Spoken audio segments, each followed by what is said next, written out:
샬롬. 사랑하는 성도 여러분, 지난밤도 평안하게 잘 쉬셨나요? 오늘은 2021년 4월 29일 목요일 아침입니다. 말씀으로 하루를 여는 내 영혼의 햇빛 비치니 경건의 시간을 시작하겠습니다. 오늘도 하나님과 동행하는 은혜와 평강의 하루 되시기를 기원합니다. 이제 찬송가 359장 천성을 향해 가는 성도들아 함께 찬송하겠습니다.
함께 기도하겠습니다.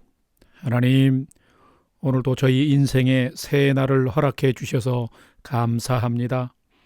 오늘도 말씀 앞에 섭니다. 말씀을 묵상할 때에 말씀의 비밀을 깨달아 알게 해 주시고 그 말씀에 순종하는 하루가 되게 해 주옵소서. 오늘도 저희의 영혼과 삶의 진리의 빛, 은혜의 빛을 비춰 주시옵소서. 예수님의 이름으로 기도드립니다. 아멘. 이제 오늘의 말씀 묵상 본문을 함께 봉독하겠습니다. 오늘 본문은 출애굽기 14장 1절에서 14절까지의 말씀인데 먼저 1절에서 4절까지 말씀을 함께 봉독하겠습니다. 여호와께서 모세에게 말씀하여 이르시되 이스라엘 자손에게 명령하여 돌이켜 바다와 믹돌 사이에 비하히로답 곧 바할스본 맞은편 바닷가에 장막을 치게 하라. 바로가 이스라엘 자손에 대하여 말하기를 그들이 그 땅에서 멀리 떠나 광야에 갇힌 바 되었다 하리라. 내가 바로의 마음을 완악하게 한즉 바로가 그들의 뒤를 따르리니 내가 그와 그의 온 군대로 말미암아 영광을 얻어 애굽 사람들이 나를 여호와인 줄 알게 하리라 하시매 무리가 그대로 행하니라. 아멘. 8절부터 봉독합니다. 여호와께서 애굽 왕 바로의 마음을 완악하게 하셨으므로 그가 이스라엘 자손의 뒤를 따르니 이스라엘 자손이 담대히 나갔음이라. 애굽 사람들과 바로의 말들 또 병거들과 그 마병과 그 군대가 그들의 뒤를 따라 바할스본 맞은편 비하히롯 곁 해변 그들이 장막 친 데에 미치니라. 10절부터 마지막 14절까지 봉독합니다. 바로가 가까이 올 때에 이스라엘 자손이 눈을 들어 본즉 애굽 사람들이 자기들 뒤에 이른지라. 이스라엘 자손이 심히 두려워하여 여호와께 부르짖고 그들이 또 모세에게 이르되 애굽에 매장지가 없어서 당신이 우리를 이끌어내어 이 광야에서 죽게 하느냐? 어찌하여 당신이 우리를 애굽에서 이끌어내어 우리에게 이같이 하느냐? 우리가 애굽에서 당신에게 이런 말이 이것이 아니냐 이르기를 우리를 내버려 두라. 우리가 애굽 사람을 섬길 것이라 하지 아니하더냐? 애굽 사람을 섬기는 것이 광야에서 죽는 것보다 낫겠노라. 모세가 백성에게 이르되 너희는 두려워하지 말고 가만히 서서 여호와께서 오늘 너희를 위하여 행하시는 구원을 보라. 너희가 오늘 본 애굽 사람을 영원히 다시 보지 아니하리라. 여호와께서 너희를 위하여 싸우시리니 너희는 가만히 있을지니라. 아멘. 이제 오늘의 말씀 묵상 본문을 함께 나누겠습니다. 첫 번째로 오늘 본문 전체 줄거리를 살펴보겠습니다. 430년 동안 애굽의 포로가 되어 무거운 노동과 심한 학대를 받은 노예로 살아온 이스라엘 백성들이 드디어 그 지긋지긋한 애굽을 탈출하게 되었습니다. 오늘 본문은 드디어 애굽을 출발한 이스라엘 백성들이 홍해 앞에 이르는 과정을 기록하고 있습니다. 고센 땅을 출발한 이스라엘 백성들이 지중해 해변길로 가면은 4, 5일이면 하나님이 약속하신 가나안 땅에 도착할 수 있었습니다. 그런데 하나님은 이스라엘 백성들을 그 길로 인도하지 않고 오히려 아래쪽 아직도 애굽의 땅 홍해 바닷가인 비하히롯이라는 곳으로 인도하셨습니다. 그 이유는 어제 묵상 본문 말씀에 기록된 것처럼 빠른 지름길 가나안에는 이미 정착하고 있는 전쟁을 좋아하고 호전적인 블레셋이라는 족속, 현재의 가자 지구인데요. 그 족속들이 살고 있었기 때문입니다. 오늘 본문을 보면 이스라엘 백성들은 하나님의 명령을 따라 홍해 앞 바닷가 비하히롯이라는 막다른 곳에 장막을 쳤습니다. 그런데 우리의 모든 인생 여정이 계획대로 순탄하지만은 않듯이 홍해 앞에 장막을 친 이스라엘 백성들에게 애굽의 군대가 바로 뒤쫓아왔습니다. 이스라엘은 마치 도간에 든 쥐 신세가 되고 말았습니다. 앞으로 나갈 길도 없는데 애굽의 군대가 뒤에서 가까이 추격해 오자 모든 이스라엘 백성들은 매우 당황하며 두려워했습니다. 하나님께 부르짖었지만 이거는 형식적이었던 거고 출애굽한 것을 후회하면서 모세를 향해 원망하고 불평하기 시작했습니다. 그럴 때 모세는 너희는 두려워하지 말고 가만히 서서 여호와께서 오늘 너희를 위해 행하시는 구원을 보라. 여호와께서 너희를 위하여 싸우시리라 하면서 믿음으로 백성들을 위로하며 안심시키고 있습니다. 참 긴장감이 깊어지는 그런 상황입니다. 과연 하나님은 이스라엘 백성들을 어떻게 인도하실지가 참 기대가 됩니다. 자, 두 번째로 오늘 본문에 나타난 하나님은 어떤 분인가요? 자, 오늘 본문을 묵상하면서 하나님이 어떤 분인지를 알기를 원하는데 오늘 본문에는 하나님은 이스라엘을 잘 아시고 이스라엘의 갈 길을 인도해 주시는 크신 분이시라는 것입니다. 자, 이 말씀을 또 우리에게 적용한다면 하나님은 사람을 잘 아시고 사람의 갈 길을 인도하시는 크신 분이시다라는 것입니다. 성도 여러분, 과연 하나님은 어떤 분일까요? 하나님은 사람을 잘 아시며 끝까지 그 길을 인도하시는 분이십니다. 오히려 사람이 자기의 삶을, 자기의 미래를 잘 알지 못하는 것이죠. 하나님께서 출애굽은 이스라엘 백성들을 출애굽한 이스라엘 백성들을 왜 지중해 해변 지름길로 인도하지 않았을까요? 어쩌면 하나님의 능력이 부족했을까요? 아니면 하나님의 시야가 좁았기 때문일까요? 자, 어제 묵상 본문의 한 절을 살펴보겠습니다. 13장 17절 말씀인데요. 함께 봉독해 봅시다. 바로가 백성을 보낸 후에 블레셋 사람의 땅의 길은 가까울지라도 하나님이 그들을 그 길로 인도하지 아니하셨으니 이는 하나님이 말씀하시기를 이 백성이 전쟁을 하게 되면 마음을 돌이켜 애굽으로 돌아갈까 하셨습니다.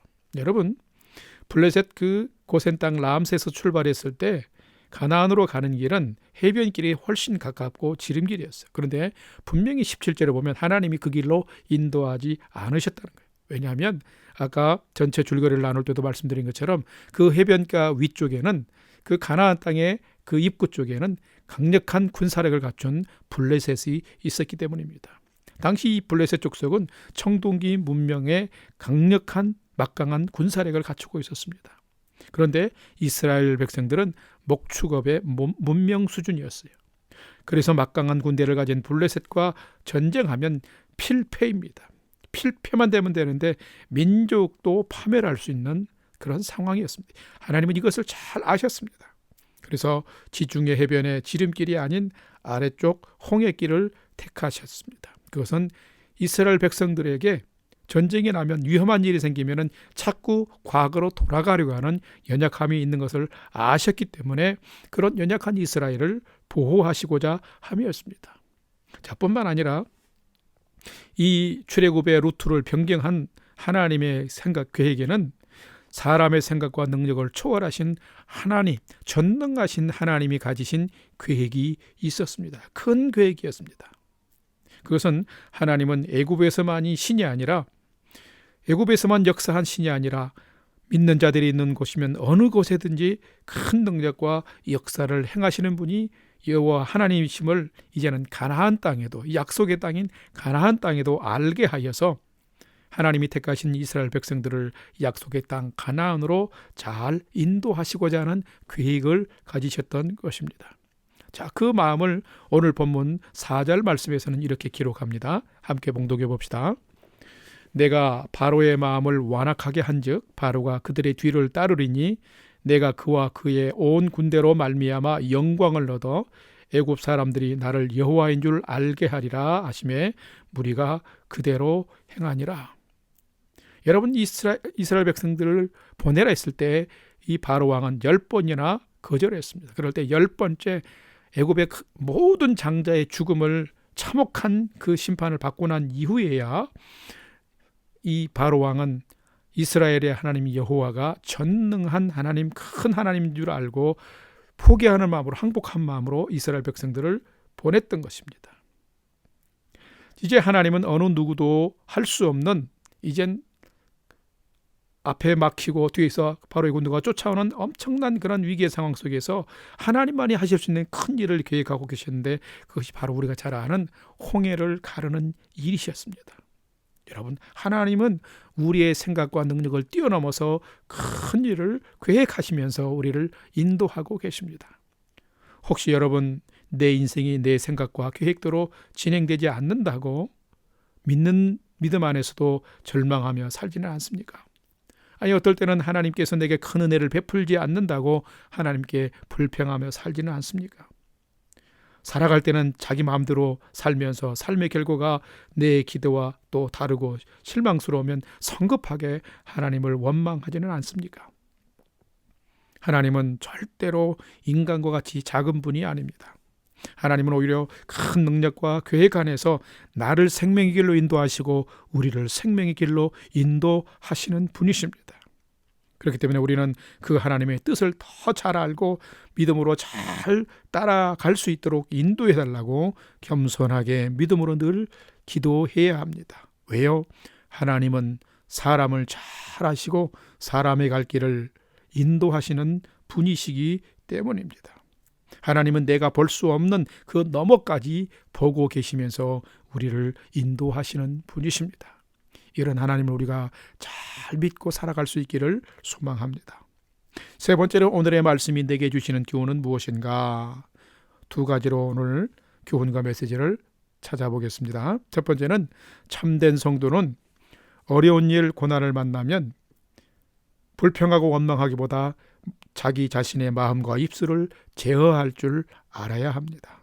참된 성도는 어려울 때에 자기 마음과 입술을 다스릴 줄 알아야 된다는 것이에요. 세상에서 가장 변하기 쉽고 변질되기 쉬운 것이 무엇일까요? 그것은 바로 사람의 마음입니다. 사람은 상황이 급속하게 돌변하면 먼저 겁을 먹습니다. 그리고 두려워합니다. 그러면서 일이 잘 되지 않으면 자기 자신을 점검하기보다는 이제는 먼저 남을 탓하고 불평하며 원망합니다. 이게 일반적인 사람의 모습입니다. 여러분의 모습은 어떠하신지요? 애굽을 막 탈출해서 이제는 자유함을 얻고 산 줄 알게 되었는데 불과 며칠이 지나지 않아 애굽의 군대가 바로 뒤까지 쫓아와 추격해 왔습니다. 이제는 잡히면 전몰입니다. 그러자 이스라엘 백성들은 큰 위기 상황이 닥치자 큰 은혜를 베풀어서 애굽에서 탈출했음을 잊어버리고 원망하고 불평하기 시작했습니다.